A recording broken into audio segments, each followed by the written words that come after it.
So I'll be showing you how to block someone on Snapchat.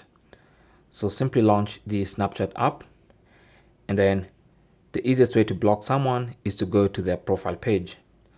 So you can either find them from the timeline, or they might have sent you a message, and you can just go into the message, tap on their name, and open their profile page.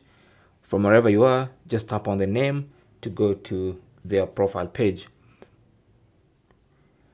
Then tap on the three dots in the top right corner, and from the little menu that pops up, select Manage Friendship, and then select Block, and then confirm you want to block that particular user.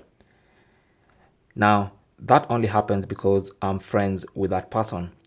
Now, in case we are not friends, maybe you want to block someone, you don't want to see their content anymore, simply go to their profile page. So for instance, if I want to block this user, there's really no option to block. The best you can do is hide their content, okay? Because you're not friends, they're not sending you messages, it's only their content you don't want to see.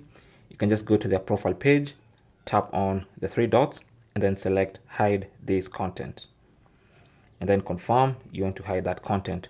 That's how to block strangers on Snapchat. So that's it. That's basically how to block friends and how to block strangers on Snapchat. Thanks for watching. Comments and questions down below, and good luck.